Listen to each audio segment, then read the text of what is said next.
আসসালামু আলাইকুম। স্বাগতম আপনাকে নিউজ 24 বাংলা চ্যানেলে। প্রথমেই জানিয়ে দেব আজকে গুরুত্বপূর্ণ আপডেট, আন্তর্জাতিক সংবাদগুলো। শিরোনাম। প্রথমেই জানিয়ে দিব হরমুজ প্রণালী বন্ধে সার সরবরাহে ধস, বিশ্বজুড়ে খাদ্য সংকটের শঙ্কা।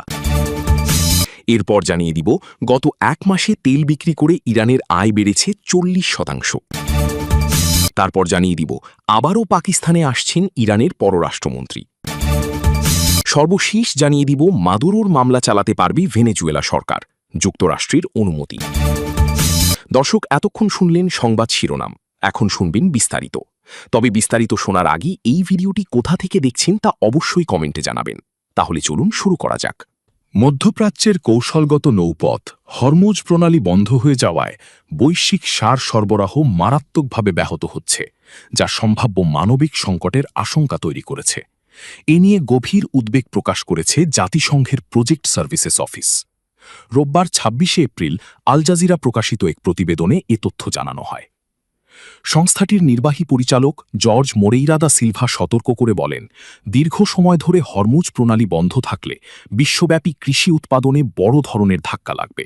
এতে খাদ্য সংকট তীব্র হয়ে উঠতে পারে এবং লাখো মানুষ ক্ষুধা ও দুর্ভিক্ষের ঝুঁকিতে পড়বে। বিশেষজ্ঞদের মতে হরমুজ প্রণালী বৈশ্বিক জ্বালানি ও বাণিজ্যের অন্যতম গুরুত্বপূর্ণ রুট। এই পথ দিয়েই বিশ্বের বড় অংশের তেল ও গ্যাস পরিবাহিত হয়। পাশাপাশি সার উৎপাদনের প্রয়োজনীয় কাঁচামাল পরিবহনেও এই পথের ভূমিকা অত্যন্ত গুরুত্বপূর্ণ। ফলে রুটটি বন্ধ হয়ে যাওয়ায় সরবরাহ ব্যবস্থা ভেঙে পড়ছে এবং আন্তর্জাতিক বাজারে সারের দাম রেকর্ড উচ্চতায় পৌঁছেছে। বিশেষ করে কৃষিনির্ভর উন্নয়নশীল ও নিম্ন আয়ের দেশগুলো সবচেয়ে বেশি ঝুঁকিতে রয়েছে, কারণ সারের মূল্যবৃদ্ধি ও সংকট সরাসরি খাদ্য উৎপাদনে প্রভাব ফেলতে পারে, যা বৈশ্বিক খাদ্য নিরাপত্তাকে হুমকির মুখে ঠেলে দেবে। এই পরিস্থিতিতে সংশ্লিষ্ট পক্ষগুলোকে দ্রুত কূটনৈতিক উদ্যোগ নেওয়ার আহ্বান জানিয়েছে জাতিসংঘ। অন্যথায় এই সংকট আরও গভীর হয়ে বৈশ্বিক মানবিক বিপর্যয়ে রূপ নিতে পারে বলে সতর্ক করা হয়েছে। চলমান আঞ্চলিক উত্তেজনা ও বিশ্ববাজারে জ্বালানি তেলের দাম বৃদ্ধির প্রভাবে তেল বিক্রি থেকে ইরানের আয় উল্লেখযোগ্য হারে বেড়েছে। এপ্রিল ২০২৬-এর সাম্প্রতিক তথ্য অনুযায়ী গত মাসে দেশটির দৈনিক তেল আয় ও মোট রাজস্বে বড় ধরনের প্রবৃদ্ধি দেখা গেছে। মার্চ ২০২৬-এ ইরান প্রতিদিন গড়ে প্রায় ১৩৯ মিলিয়ন মার্কিন ডলার আয় করেছে, যা ফেব্রুয়ারির ১১৫ মিলিয়ন ডলারের তুলনায় প্রায় ২১% বেশি। কিছু বিশ্লেষণী প্রতিবেদনে এ প্রবৃদ্ধি এক মাসে প্রায় ৪০% পর্যন্ত পৌঁছানোর কথাও বলা হয়েছে। বিশ্লেষকদের মতে এই আয়ের পেছনে প্রধান কারণ বিশ্ববাজারে তেলের মূল্য বৃদ্ধি। ব্রেন্ট ক্রুড অয়েলের দাম ব্যারেল প্রতি $১০০ ছাড়িয়ে যাওয়ায় ইরান বেশি দামে তেল বিক্রির সুযোগ পেয়েছে। ইউএস, ইসরায়েল ও ইরান সংশ্লিষ্ট উত্তেজনা এই মূল্যবৃদ্ধিকে ত্বরান্বিত করেছে। এছাড়া আন্তর্জাতিক নিষেধাজ্ঞার কারণে আগে যে বড় অঙ্কের ছাড় দিয়ে তেল বিক্রি করতে হতো, বর্তমানে সরবরাহ সংকটের কারণে সেই ডিসকাউন্ট কমে এসেছে। ফলে আন্তর্জাতিক বাজার দরের কাছাকাছি মূল্যে তেল বিক্রি করতে পারছে তেহরান। রপ্তানি ক্ষেত্রেও ইরান কিছুটা সুবিধাজনক অবস্থানে রয়েছে। হরমুজ প্রণালীর কৌশলগত অবস্থান কাজে লাগিয়ে এবং শ্যাডো ফ্লিট ব্যবহার করে তারা তেল রপ্তানি অব্যাহত রেখেছে। এক্ষেত্রে চীনের শোধনাগারগুলো ইরানি তেলের প্রধান ক্রেতা হিসেবে ভূমিকা রাখছে। অন্যদের জন্য হরমুজ প্রণালী বন্ধ রেখে ইরানের নিজস্ব তেল রপ্তানি আয়ের হার অনেকাংশে বাড়িয়ে দিয়েছে। যুক্তরাষ্ট্রের নতুন নিষেধাজ্ঞা ও নৌ অবরোধের চাপ সত্ত্বেও বিকল্প পথ ব্যবহার করে তেল বিক্রি সচল রেখেছে ইরান, যার ফলে দেশটির জ্বালানি খাতের আয় বাড়তে থাকছে। পাকিস্তান ছাড়ার প্রায় ২ দিন পর আজ আবারও দেশটিতে আসছেন ইরানের পররাষ্ট্রমন্ত্রী আব্বাস আরাগচি। রোববার ২৬ এপ্রিল সন্ধ্যার দিকে আব্বাস আরাগচি ইসলামাবাদে এসে পৌঁছাতে পারেন। তিনি পাকিস্তানিদের সঙ্গে আরও আলোচনা করতে পারেন বলে ধারণা করা হচ্ছে।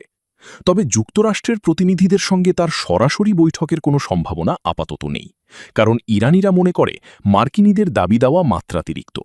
অপরদিকে ইরানিরা যেসব দাবি করেছে সেগুলো অগ্রহণযোগ্য বলে জানিয়েছে যুক্তরাষ্ট্র। এদিকে দুই দেশের মধ্যে আলোচনায় কোনো ব্রেকথ্রু না আসলেও পাকিস্তান মধ্যস্থতার চেষ্টা চালিয়ে যাচ্ছে। এতে কূটনীতির দরজা এখনও খোলা রয়েছে। গত শুক্রবার রাতে একটি প্রতিনিধি দল নিয়ে পাকিস্তানের রাজধানী ইসলামাবাদে এসে পৌঁছান তিনি। এরপর শনিবার নিজের দলবল নিয়ে চলে যান। তিনি ইসলামাবাদে আসার পর যুক্তরাষ্ট্র ও ইরানের মধ্যে ফের আলোচনার সম্ভাবনা তৈরি হয়, কিন্তু আলোচনায় কোনো ব্রেকথ্রু না আসায় ওমানে চলে যান আরাগচি। এর আগে তিনি পাকিস্তানের প্রধানমন্ত্রী শেহবাজ শরীফ ও অন্যান্য উচ্চপদস্থ কর্মকর্তাদের সঙ্গে বৈঠক করেন। ভেনেজুয়েলার প্রেসিডেন্ট নিকোলাস মাদুরোর বিরুদ্ধে যুক্তরাষ্ট্রে চলমান মামলায় আইনি খরচ বহনের সুযোগ দিতে কিছু নিষেধাজ্ঞা শিথিল করেছে যুক্তরাষ্ট্র। ফলে নিউ ইয়র্কে মাদক পাচারের অভিযোগে দায়ের হওয়া ফেডারেল মামলায় মাদুরোর প্রতিরক্ষার ব্যয় বহন করতে পারবে ভেনেজুয়েলা সরকার। কাতার ভিত্তিক সংবাদ মাধ্যম আল জাজিরা জানিয়েছে, গত ফেব্রুয়ারিতে মাদুরোর আইনজীবী ব্যারি পলাক ম্যানহাটানের মার্কিন জেলা আদালতে বিচারক অ্যালভিন হেলারস্টেইনের কাছে মামলা খারিজের আবেদন করেন। তিনি যুক্তি দেন, নিষেধাজ্ঞার কারণে সরকারকে আইনি খরচ বহনে বাধা দেওয়া হলে মাদুরোর নিজের পছন্দের আইনজীবী পাওয়ার সাংবিধানিক অধিকার ক্ষুণ্ণ হয়। পরে মার্কিন বিচার বিভাগ আদালতে জানায়, তারা নিষেধাজ্ঞা সংশোধনে রাজি হয়েছে যাতে ভেনেজুয়েলা সরকার প্রতিরক্ষা আইনজীবীদের পারিশ্রমিক দিতে পারে। এই পরিবর্তনের পর মামলাটি খারিজের আবেদনকে অপ্রাসঙ্গিক বলে উল্লেখ করে তারা। তবে নিউ ইয়র্কে মাদুরোর বিচার প্রক্রিয়া নিয়ে সমালোচনা অব্যাহত রয়েছে। সমালোচকদের দাবি, যুক্তরাষ্ট্রের সামরিক সহায়তায় তাকে এবং তার স্ত্রী সিলিয়া ফ্লোরেসকে ভেনেজুয়েলা থেকে ধরে আনা আন্তর্জাতিক আইনের লঙ্ঘন। অনেক আইন বিশেষজ্ঞও এই ঘটনাকে আন্তর্জাতিক আইন অবমাননা হিসেবে দেখছেন। অন্যদিকে ডোনাল্ড ট্রাম্প প্রশাসন বরাবরই বলছে এটি ছিল একটি বৈধ আইন প্রয়োগকারী অভিযান। তাদের মতে, বিতর্কিত নির্বাচনের কারণে মাদুরোকে ভেনেজুয়েলার বৈধ নেতা হিসেবে স্বীকৃতি দেয় না যুক্তরাষ্ট্র। আন্তর্জাতিক আইনে ক্ষমতাসীন রাষ্ট্রপ্রধানদের সাধারণত বিদেশি আদালতের বিচার থেকে অব্যাহতি দেওয়ার বিধান থাকলেও এই ক্ষেত্রে তা প্রযোজ্য নয় বলেই দাবি তাদের। বর্তমানে মাদুরো ও ফ্লোরেস নিউ ইয়র্কের ব্রুকলিনে আটক রয়েছেন এবং নিজেদের বিরুদ্ধে আনা অভিযোগ অস্বীকার করেছেন। মাদুরোর দাবি, এসব অভিযোগ ভেনেজুয়েলার প্রাকৃতিক সম্পদের ওপর নিয়ন্ত্রণ প্রতিষ্ঠার অজুহাত মাত্র। এদিকে ট্রাম্প বারবার বলেছেন, তিনি চান বিদেশি কোম্পানিগুলো দেশটির তেল সম্পদে প্রবেশাধিকার পাক। গত ২৬ মার্চের শুনানিতেই বিচারক হেলারস্টেইন মামলাটি খারিজের কোনো ইঙ্গিত দেননি। তবে তিনি প্রশ্ন তোলেন, সরকারকে আইনি খরচ বহনে বাধা দেওয়া সাংবিধানিক অধিকার লঙ্ঘন কিনা। প্রসিকিউটররা তখন যুক্তি দেন, জাতীয় নিরাপত্তা ও পররাষ্ট্রনীতির স্বার্থেই নিষেধাজ্ঞা দেওয়া হয়েছে এবং এ বিষয়ে সিদ্ধান্ত নেওয়ার ইখতিয়ার নির্বাহী বিভাগের। বিচারক হেলারস্টেইন বলেন, যুক্তরাষ্ট্রে নাগরিক হোক বা না হোক, প্রত্যেক আসামিরই আইনজীবী পাওয়ার অধিকার রয়েছে। এটি একটি মৌলিক সাংবিধানিক অধিকার। যুক্তরাষ্ট্রের রাজধানী ওয়াশিংটন ডিসিতে নৈশভোজের এক অনুষ্ঠানে হঠাৎ গুলির মতো শব্দে আতঙ্ক ছড়িয়ে পড়ে। এ সময় মার্কিন প্রেসিডেন্ট ডোনাল্ড ট্রাম্প ও ফার্স্ট লেডি মেলানিয়া ট্রাম্পকে দ্রুত নিরাপদ স্থানে সরিয়ে নেয় সিক্রেট সার্ভিস।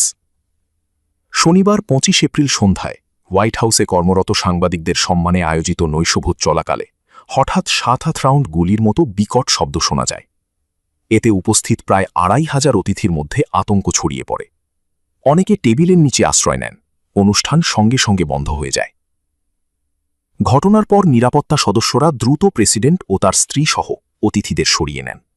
সশস্ত্র নিরাপত্তা দল মঞ্চে অবস্থান নিয়ে পরিস্থিতি নিয়ন্ত্রণে আনে। একই সময়ে এফবিআই প্রধান ও প্রতিরক্ষামন্ত্রী সহ শীর্ষ কর্মকর্তাদেরও নিরাপদ স্থানে নেওয়া হয়। মার্কিন সংবাদ মাধ্যম সিএনএন জানায়, শব্দ শোনার পর ট্রাম্প দ্রুত মঞ্চ ত্যাগ করেন। পরে এক সংবাদ সম্মেলনে তিনি জানান, সন্দেহভাজন হামলাকারীকে আটক করা হয়েছে এবং তার কাছে একাধিক অস্ত্র ছিল। প্রেসিডেন্ট ট্রাম্প বলেন, এই হামলা তাকে ইরান সংক্রান্ত যুদ্ধ বা নীতিগত অবস্থান থেকে সরাতে পারবে না। তবে তিনি স্পষ্ট করেন, এই ঘটনার সঙ্গে ইরানের কোনো সংশ্লিষ্টতা আছে বলে তিনি মনে করেন না।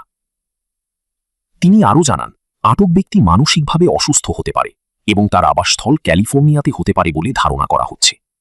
নিরাপত্তাজনিত কারণে অনুষ্ঠান চালিয়ে যাওয়া সম্ভব হয়নি বলেও উল্লেখ করেন তিনি। ঘটনায় কেউ হতাহত হয়েছে কিনা কিংবা হামলার উদ্দেশ্য কি তা এখনও স্পষ্ট নয়। তবে ট্রাম্প জানিয়েছেন, এই নৈশভোজ অনুষ্ঠানটি আগামী ৩০ দিনের মধ্যে পুনরায় আয়োজন করা হবে।